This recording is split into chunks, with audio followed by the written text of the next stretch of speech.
अपने कोई काम करते हुए हमने जेब बाजू गए। बहुत उम्मीदें थी, अब कुछ नहीं। नमस्कार, ग्रेटर जम्मू वर्चुअल में मैं नितिन कनोत्रा आप सभी का स्वागत करता हूं। बड़े दुख के साथ कहना पड़ता है कि हर दिन कैजुअल लेबरर्स के जो वर्कर्स हैं वो प्रोटेस्ट करते हैं। वो अपनी डिमांड्स को लेकर प्रशासन से ये उम्मीद लगाते हैं कि जल्द से जल्द उनकी डिमांड सुनी जाएं और जो उनकी जेन्युइन डिमांड्स हैं उनको फुलफ़िल किया जाए। वो तो ना जाने कब होगा, लेकिन अपना काम, अपनी जो ड्यूटीज़ हैं उनको परफॉर्म करते हुए कई लोगों के साथ ऐसे ऐसे हादसे हुए हैं जो मैं आज आपको उनसे रूबरू करवाऊंगा। जितने वेजेस उनको मिलते हैं उसमें उनका घर नहीं चल रहा आज की इस महंगाई के ज़माने में। आप मेरे पीछे देख सकते हैं कि कई ऐसे कैजुअल लेबरर्स हैं जिनको अपना काम करते हुए किसी की बाजू चली गई, किसी की टांगें खराब हो गई, किसी की, ये आप देख सकते हैं कि किस तरह के क्या ये इंसान नहीं, क्या ये इंसानों की अपनी फैमिलीज़ नहीं? कहाँ जाएं और कब तक? पिछले कई सालों से ये एज अ कैजुअल लेबरर यहाँ पर काम कर रहे हैं। हर रोज़ सड़कों पर उतरते हैं, अपनी जेन्युइन डिमांड्स को लेकर उतरते हैं। ये आपसे कोई सोना चांदी नहीं मांग रहे, ये सिर्फ अपना हक मांग रहे हैं। कईयों ने तो हार कर सुसाइड कर ली, लेकिन कई अभी भी ये सोच रहे हैं कि शायद प्रशासन का या इनके डिपार्टमेंट का रुझान इनकी तरफ आए, वो इनकी तरफ देखें, इनके हालातों की तरफ देखें और कुछ इनके लिए ऐसा कर पाएँ कि ये अपने घर पे अपनी फैमिली के साथ खुशहाली से ज़िंदगी जी पाएँ। बात करते हैं इनसे, जानते हैं कि इनका किस तरह का दुख है और क्या ये कहना चाहते हैं। सर, आपका नाम? गुल मोहम्मद। मोहम्मद साहब कहाँ के रहने वाले हो? किश्तवाड़ के। मोहम्मद साहब कितने सालों से ये नौकरी कर रहे हो आप? मैं 2004-05 से आप कर रहे हो। मोहम्मद साहब, क्या वजह है कि आप आज सड़कों पर हैं?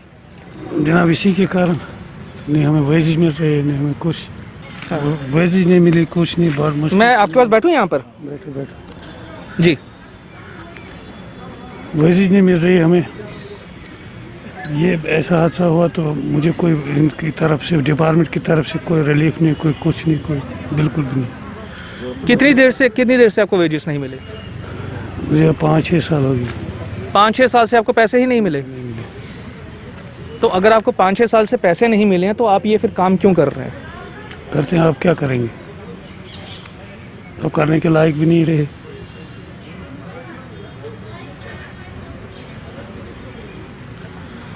मोहम्मद साहब, शादी हुई होगी आपकी? जी। कितने बच्चे हैं आपके? 4 बच्चे। पढ़ते हैं? कहाँ पढ़ते हैं? स्कूल में फीस भी नहीं पूरा हो रही है, कुछ नहीं। कहाँ से लाएंगे, क्या करेंगे? तो घर का गुजर बसर कैसे होता है? मुश्किल से टाइम पास कर रही हैं। टाइम पास कर। तो प्रशासन से क्या आपको उम्मीद है या क्या डिमांड्स हैं आपकी? बहुत उम्मीदें थी, अब कुछ नहीं। अब कुछ नहीं। तो तो ये थे मोहम्मद जी, जिनका ये कहना है कि प्रशासन से काफ़ी ज़्यादा डिमांड्स थी लेकिन अब कुछ नहीं।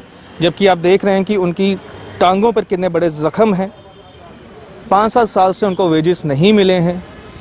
बस हाँ, ये है कि अब कुछ और कर नहीं सकते तो टाइम पास कर रहे हैं। और उन्हीं के साथ एक और यहाँ पर शख्स हैं, उनसे भी हम बात करेंगे। सर, आपका नाम? मेरा नाम श्यामलाल। श्यामलाल जी, कितने सालों से आप ये काम कर रहे हैं?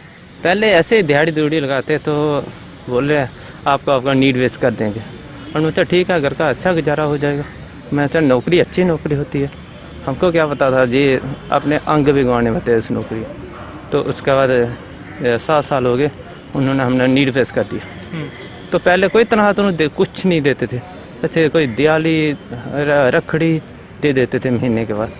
अभी 6 महीने से कंटिन्यू में पे मिल रही है हमको। कितनी पे आपको मिल रही है? हमको 700। उससे गुजारा नहीं होता, पर चलो नहीं बराबर तो अच्छी है।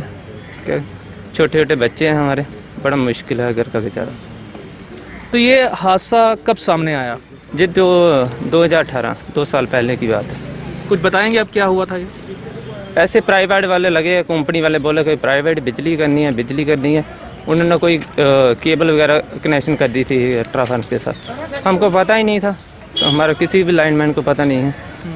तो मैंने एलटी लग रही थी पोल के साथ, शॉर्ट हो रही थी, तो मैंने ट्राफन काटा, मैं पोल पर चढ़ा तो वो मेरे हाथों में 11 की भी वो लगी दोनों हाथों में, तो बिजली ने मुझे खाने के लायक नहीं छोड़ा, इतना बुरा हाल है। तो जब ये हादसा पेश आया आपके सामने तो प्रशासन की तरफ से या डिपार्टमेंट की तरफ से कोई हेल्प आपको की गई हो? कुछ नहीं, उस टाइम दो महीने में बाहर आ लुधियाना में, तो वही कोई 2-3 लाख उन्होंने दिया होगा, बाकी कोई ज़मीन बेची, अपना गुजारा किया, तो और घर में छोड़ दिया। बिजली वालों ने मुझे घर में छोड़ दिया, बिजली वालों ने छोड़ दिया, माँ बाप कहाँ छोड़ेंगे? माँ बाप तो नहीं घर से निकाल सकते ना अपने बेटे को, तो इतना बुरा हाल है।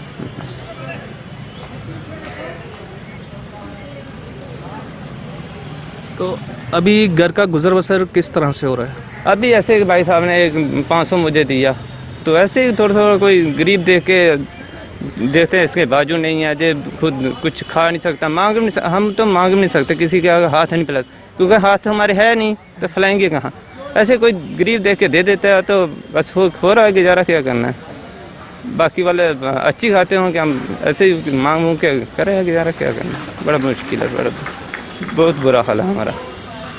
हम ये सोचते हैं गवर्नमेंट कोई पॉलिसी करेगी, हमको परमानेंट करेगी, हमने भी अपने कोई काम करते हुए हमने जे बाजू गए हैं, हम कोई घर का काम तो नहीं कर रहे थे, हम तो ये गवर्नमेंट का काम कर रहे थे, हम नौकरी कर रहे थे, वो नीड बेस की ऐसी नौकरी जो हमको नहीं पता था, हम नौकरी जे वाली नौकरी हमको बाजू भी घुमाना पड़ता है, तो हम ऐसी नौकरी में कभी नहीं करते थे।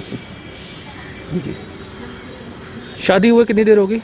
शादी हुई 6 साल हो गए, 2 बच्चे हैं, तो एक स्कूल पढ़ता था, इस टाइम तो स्कूल बंद है, मगर उनकी फीस नहीं दे पाते हम, तो एक अभी छोटा है, तो बहुत बुरा हाल है हमारा। हम जे गवर्नमेंट से जे भी करने जाते हैं, गवर्नर साहब से कोई हमारी पॉलिसी होनी चाहिए। हमारे बहुत से भाई है जो जिन्होंने कहीं टांगें गवाई हैं, किन तो बाजू गवाए हैं, किन दोनों बाजू गवाए हैं मेरी तरह, वो तो बेचारे मांग नहीं सकते, क्योंकि मांगने के लिए भी एक हाथ होना ज़रूरी है, वो एक हाथ भी नहीं हो तो मांगेगा कौन? ऐसे तो मांगने आ भी जाएगा खाने के लिए, मगर कुछ नहीं मिलता है, तो बहुत बुरा हाल है। हम मतलब अभी मैं आया घर से, अब घर में जाके जहाँ कोई पानी मुझे पिलाएगा तो मैं पी लूँगा, या कोई खाना खिलाएगा तो खा लूँगा, नहीं तो कौन खिलाएगा हमको खाना? बहुत बुरा हाल है। यानी कि ये कह सकते हैं कि इस नौकरी ने आपको ऐसा अपाहिज किया कि आप अपने हाथों से अपना खाना भी नहीं खा सकते, पानी भी नहीं पी सकते, आपको हर हालात में किसी ना किसी का मोहताज ही रहना पड़ेगा। जी बिल्कुल, अब जितने जो जीना है तो किसी के सहारों में जीना है, किसी को हाथ में देखना पड़ता है, मुझे ये खाना खिलाएगा तो मैं खाऊंगा, तो नहीं को कुछ नहीं देता कोई नहीं, बस मैं इसको देखा ये मुझे ये पहले खुद खाएगा फिर मुझे खिलाएगा तो मैं अपना पेट भरूंगा, तो और बड़ा मुश्किल है। अभी बीबी अगर मैं कभी कपड़े सीती है, कभी छोटे छोटे बच्चे हैं, कभी उनको देखती है, कभी हमको देखती है, बाथरूम तक उन्होंने लेके जाना है, बच्चों को भी हमको भी खाना भी पकाना है, खाना भी खाना है, वो तो और कोई कुछ काम भी नहीं कर सकती ना, वो तो कहीं बाहर भी नहीं जा सकते हमको छोड़ के। अगर वो चले गई हमको छोड़ के बाहर, चलो मांगने गई जहाँ काम करने गई, तो वो तो हम कैसे कहीं पानी भी नहीं पी सकते ना, हम वो हमको छोड़ के भी नहीं जा सकती, छोटे छोटे बच्चे हैं। चलो हम अच्छे एक हाथ भी होता ना तो चलो हम मांग के भी कोई थोड़ा मदद करके तो घर का गुजारा कर सकते थे, इतना बुरा हाल है हमारा। जी। तो ये दोनों हाथ आपके उसी जो करंट से आपके ये दोनों हाथ आपने गंवाए हैं, तो मेरे को एक चीज़ बताएं कि कभी आपको वो अपने दिन याद आते हों जब आप बिल्कुल सही सलामत थे, तो कभी आपने ये सोचा हो कि मैंने ये नौकरी क्यों ज्वाइन की, या मैं इससे बेहतर था कोई और ही काम कर लेता? मगर उस टाइम हमको पता ही नहीं था भाई ऐसी नौकरी है, हमको ये अंग में गंवाना पड़ता है। हम पहले दिहाड़ी ड्यूटी लगाते थे, उनके साथ जाते थे, दिहाड़ी शेड लगाते थे, कोई 4-5 साल हमने दिहाड़ी लगाई, उसके बोले अब हम नौकरी दे देंगे। हमने बोला बड़ी अच्छी बात है, हमको नौकरी दे रहे, हमको नहीं पता ये नौकरी हमारे बाजू लेके घूमने, इससे अच्छा तो कभी दिहाड़ी लगाते ना, शाम को दिहाड़ी वाले भी 5 बजे आके छुट्टी आकर के खाना खा के तो हम आराम से घर में बैठते, कोई उनको पूछता नहीं।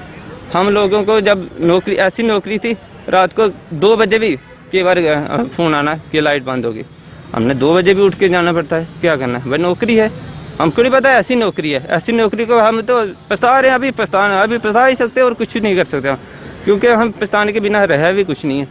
हमारे बच्चे छोटे छोटे हैं, लोगों को देखते हैं, लोगों के माँ पे उनको गाड़ी में बढ़ा के लेते हैं, मोटरसाइकिल में बढ़ा के लेते हैं। तो हम तो खाली हम भी रोते हैं तो हमारे बच्चे भी रोते हैं। हमको तो सरकार ने तो रोने के लिए छोड़ दिया, बस इतना बुरा हाल कर दिया। हम सरकार से ये करना चाहते हैं, जो होना था हो गया। हमारे लिए कोई पॉलिसी होनी चाहिए, क्योंकि परमानेंट जॉब करनी चाहिए, तो हमका घर का गुजारा जो अच्छी तरह हो सके। हम भी इस दुनिया में आए तो परवरिश कर सकते हैं अपने बच्चों की और अपनी और घर की, यही कहना चाहता हूँ। शुक्रिया हमसे बात करने के लिए। तो ये देखा आपने कैजुअल लेबरर्स के हालात, जो आज इतने मोहताज हो गए हैं कि वो अपने हाथों से खाना तो दूर पानी तक नहीं पी सकते, जो अपने बच्चों को दूसरों को देखते हुए सिर्फ देखते हैं कि यार काश मैं भी उन बच्चों की तरह अपने बच्चों को कहीं घुमाने ले जाता। लेकिन कैसे? जिस इंसान के पास हाथ ही नहीं अपना खाना खाने के लिए, वो अपने बच्चों की किस तरह से खिदमत करेगा। आज इन्हें देखना पड़ता है किसी और की तरफ कि कोई खाना खाएगा तो वो इनको खिलाएगा। इनकी गलती क्या थी? इनकी गलती क्या सिर्फ इतनी थी कि इनको जो असाइनमेंट्स दी गई थी ये उसे फुलफिल करते थे? इनकी गलती इतनी थी कि इन्होंने बिना सोचे समझे वो काम किया जिसमें इन्होंने अपने दोनों हाथ गंवा दिए? इनकी क्या गलती थी? अपने हाथ पैर गंवाते रहेंगे। प्रशासन से इनकी यही डिमांड है कि इन्हें रेगुलराइज किया जाए, कोई ऐसी पॉलिसी बनाई जाए जिसके तहत इन्हें भी रोज़गार मिल सके, इनका भी घर बाकी लोगों के घरों की तरह चल सके। प्रशासन को इनके बारे में भी सोचना चाहिए। वीडियो जर्नलिस्ट अश्विनी कुमार के साथ मैं नितिन कनोत्रा, ग्रेटर जम्मू वर्चुअल के लिए।